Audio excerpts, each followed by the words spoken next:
ভগ্নাংশ ছোট বড় নির্ণয় করার জন্য একটা শর্টকাট টেকনিক আছে। এই প্রবলেমটা খেয়াল করেন যে কোনটা বড় কোনটা ছোট। একটা হচ্ছে 5/8, একটা হচ্ছে 4/3। সো শর্টকাট টেকনিকটা আসলে কি, আপনি আড়াআড়ি গুণ দিবেন। 4 আর 32 গুণ দেওয়ার পরে মানটা আপনি উপরে রেখে দেবেন। 3 5 15। সো যেই মানটা বড় আসছে এই ভগ্নাংশটা বড়, যেই মানটা ছোট আসছে এই ভগ্নাংশটা ছোট। তার মানে 4/3 হচ্ছে এই জায়গায় বড়, এটা হচ্ছে বড় এবং এটা হচ্ছে ছোট। একইভাবে আমরা একটা ম্যাথ দেখি যেটা 31st BCS আসছিল। সো এই জায়গাতে চারটা সংখ্যা দেওয়া আছে 2/11 এবং 3/11।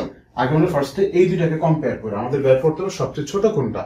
তো এই দুইটার মধ্যে সবচেয়ে ছোট কোনটা, জাস্ট গুণ দিই যে 2 × 11 কত হয়, 22 হয়, 3 × 11 কত হয়, 33 হয়। তার মানে এটা হচ্ছে বড়, এটা হচ্ছে ছোট। এই পর্যন্ত বি নাম্বারটা আমাদের কাটা পড়ে গেল। এবার আমি এই এ এর সাথে সি নাম্বারটাকে কম্পেয়ার করি, অর্থাৎ 2/13।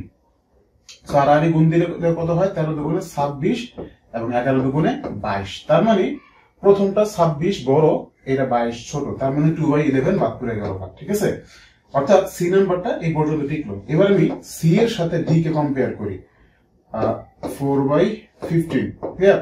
15 দুগুণে কত হয়, 15 দুগুণে হয় 30 এবং 4 13 কত হয় 52। তার মানে 52 বড় আর এটা ছোট, তার মানে এটা বড় বাদ। সুতরাং উত্তর হচ্ছে কত, উত্তর হচ্ছে আমাদের সি নাম্বার। এটা হচ্ছে আমাদের মূলত উত্তর। তো এই পর্যন্ত বলার উদ্দেশ্য হচ্ছে একটাই, যে আপনি যতই বেসিক জানান না কেন, বেসিক জানার পাশাপাশি পরীক্ষার হলে খুবই দ্রুততম সময়ে অ্যান্সার করার জন্য শর্টকাট জানার কোনো বিকল্প নাই।